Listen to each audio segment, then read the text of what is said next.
Hello everyone, আসসালামু আলাইকুম। কেমন আছো তোমরা সবাই? আশা করি ভালো আছো। আমিও আল্লাহর রহমতে ভালো আছি। আমি দ্য হ্যাপি হোম থেকে আমার আরও একটি ভিডিও নিয়ে তোমাদের সামনে হাজির হয়েছি। আজকে আমি তোমাদেরকে সাথে শেয়ার করব বোয়াল মাছের ভুনা রেসিপি। তো চলো দেখে নেওয়া যাক আমার আজকের রেসিপিটি। এখানে আমি কয়েকটি বোয়াল মাছের পিস নিয়েছি, আর বোয়াল মাছগুলোকে আমি ভেজে নিয়েছি।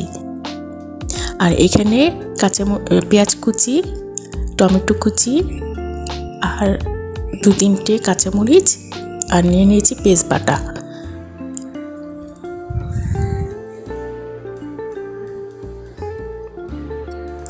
এবার আমি চুলাতে একটি কড়াই বসিয়ে দিয়েছি আর তাতে দিয়ে নিয়েছি পরিমাণ মতো তেল। তেলটা ভালোভাবে গরম করে নেব। তেলটা গরম হয়ে এলে এতে আমি দিয়ে দিচ্ছি পেঁয়াজ কুচিগুলো। পেঁয়াজগুলোকে আমি বাদামি করে ভেজে নেব। পেঁয়াজগুলো বাদামি রং হয়ে এলে এতে আমি দিয়ে দিব পেঁয়াজ বাটা। পেঁয়াজ বাটাটা দিয়ে কিছু সময় ভেজে নেব।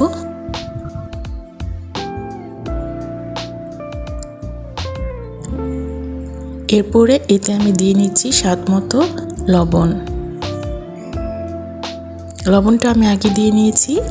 এবার আমি এতে দিয়ে নিচ্ছি 1 চা চামচ হলুদের গুঁড়া, 1 চা চামচ মরিচের গুঁড়া, 1 চা চামচ ধনিয়ার গুঁড়া।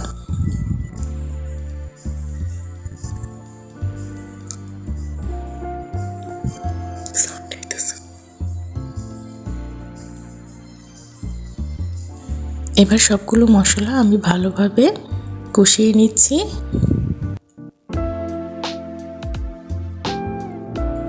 এরপর এতে দিয়ে নিচ্ছি আমি টমেটো কুচি।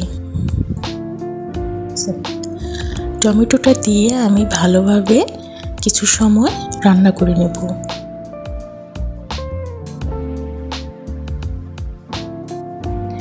এবার আমি এতে দিয়ে নিচ্ছি সামান্য পরিমাণে পানি।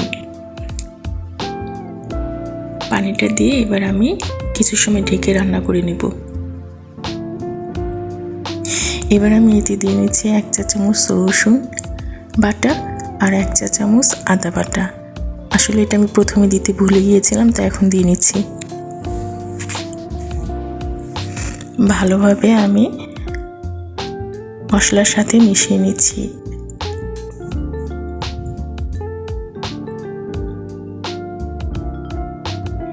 এই তো আমার কষানো হয়ে গেছে।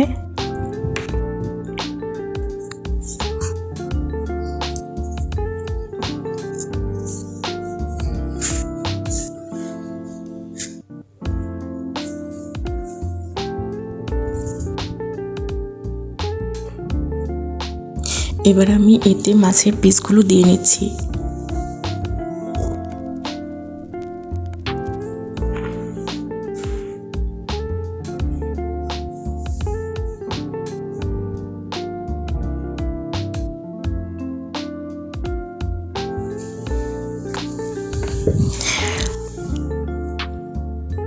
বোয়াল মাছের পিসগুলো দিয়ে এবার আমি আরও কিছু সময় রান্না করে নেব। আর দিয়ে নিচ্ছি কাঁচামরিচ আর সামান্য পরিমাণ পানি দিয়ে আমি আবার আরেকটু রান্না করে নেব।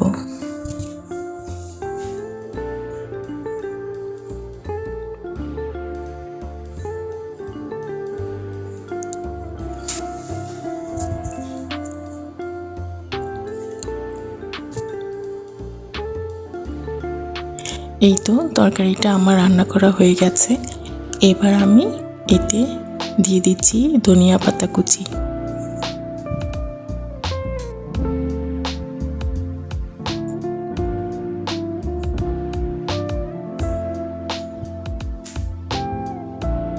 তো আজ এই পর্যন্তই। আমার ভিডিওটি ভালো লেগে থাকলে লাইক, কমেন্ট, শেয়ার করতে ভুলবেন না। দেখা হবে আমার পরবর্তী ভিডিওতে। ওকে, আল্লাহ হাফেজ, আসসালামু আলাইকুম।